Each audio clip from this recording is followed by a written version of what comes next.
Baik, saudara, seterusnya kita ke Bumi Kenyalang. Infrastruktur kemudahan asas perlu dibangunkan di Kampung Paloh dan sekitarnya demi pembangunan sosioekonomi. Ia antara yang akan diperincikan rakan penyampai Buma Win dari Kuching. Silakan, Buma. Baik, terima kasih Dia. Saudara, sebelum itu kita ke perkembangan ini mengenai jenazah rakyat Malaysia dibawa pulang dari Korea. Jenazah rakyat Malaysia Nur Haslinda Abdullah 30 tahun yang meninggal dunia di Korea Selatan 25 Disember lalu akan dibawa pulang dengan kos dibantu oleh Menteri Pembangunan Wanita, Keluarga dan Masyarakat Datuk Seri Nancy Shukri yang juga Ahli Parlimen Santubong. Jenazah ini berada di Hospital Cheonju dan akan dibawa pulang ke Kuching pada 4 Januari depan. Menurut Datuk Seri Nancy, pihaknya sudah berurusan dengan waris Allahyarhamah bagi mengurus dokumentasi antara keluarga dengan Wisma Putra dan Kedutaan Malaysia di Korea Selatan. Sebelum ini, keluarga membuat keputusan untuk mengkebumikan jenazah di negara berkenaan kerana kos membawa pulang terlalu tinggi dan untuk tujuan itu, keluarga berjaya mengumpul RM50,000 hasil sumbangan ahli keluarga dan orang awam.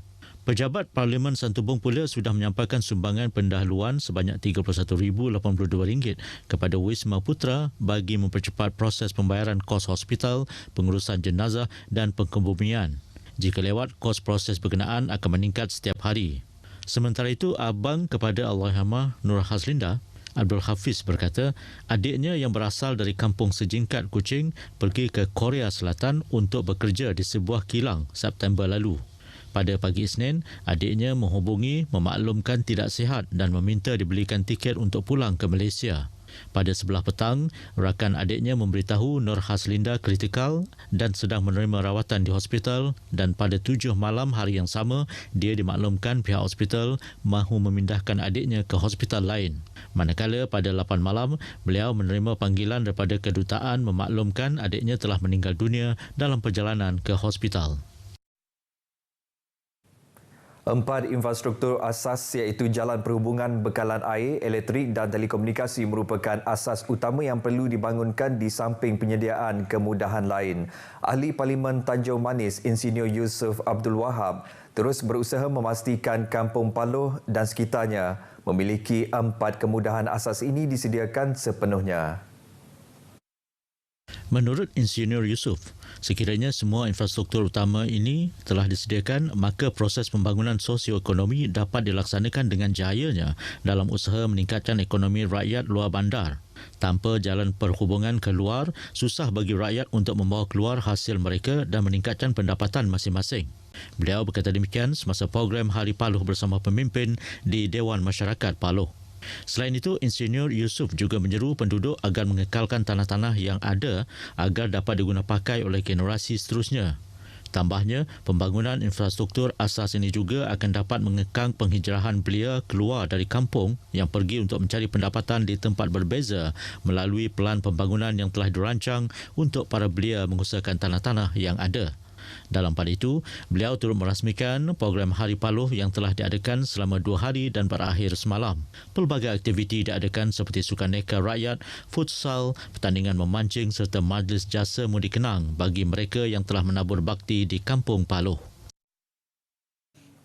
Persiapan latihan para atlet Sarawak untuk SUKMA 2024 yang bakal diadakan pada Ogos tahun depan berjalan dengan lancar walaupun terdapat peningkatan kes COVID-19 di negeri ini.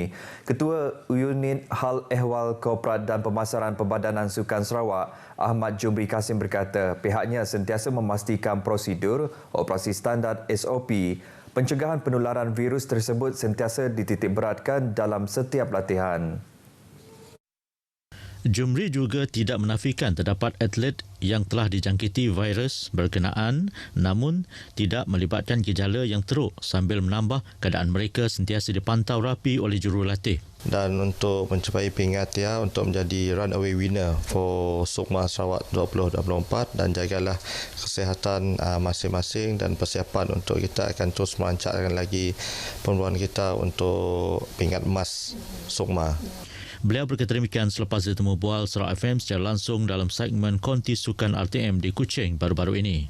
Terdahulu dalam temu bual tersebut, beliau memberitahu sebahagian besar pasukan telah melaksanakan proses pemilihan dan senarai long list ke Sukma 2024 bakal diketahui selewat-lewatnya pada hujung bulan depan. Menurutnya, antara pasukan yang telah melaksanakan pemilihan ialah hoki, rugby, bola jaring dan squash. Selain kejayaan menganjurkan pelbagai acara persidangan dan forum bertaraf antarabangsa, Sarawak turut berbangga kerana berjaya menganjurkan sambutan perayaan serta acara penting. Baik ikuti imbasan 2023 dari sudut acara sambutan warna-warni memeriahkan Sarawak.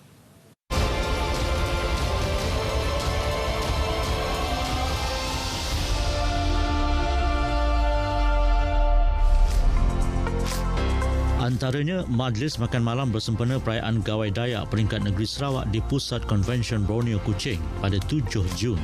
Ia turut menyaksikan kehadiran Perdana Menteri Datuk Seri Anwar Ibrahim. Sambutan ini juga menjadi permulaan penggunaan frasa segulai sejalai yang bermaksud berjalan seiringan di seluruh negara selari dengan usaha memperkasa semangat perpaduan antara kaum. Sarawak turut meraihkan sambutan Hari Sarawak pada 22 Julai tahun ini dengan pengisian pelbagai aktiviti. Sambutan Jubli Intan Sarawak Merdeka di Padang Merdeka diadakan dengan penuh meriah, berwarna-warni dan seiring semangat patriotik apabila kira-kira 10,000 rakyat pelbagai kaum termasuk pelancong hadir menyaksikan upacara bersejarah berkenaan.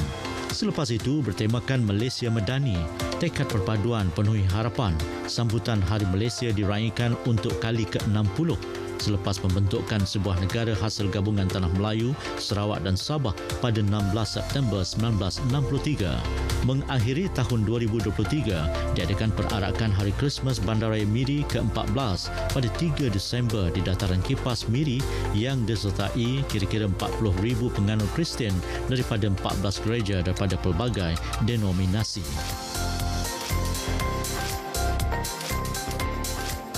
Baik saudara, perkongsian itu tadi mengakhiri berita dari Sarawak. Dari sungai hingga ke segara, Palestin pasti merdeka. Baik, kita kembali bersama Dia di Angkasa Puri untuk berita seterusnya. Dia, silakan. Baik, terima kasih Bu Mawi langsung dari Sarawak.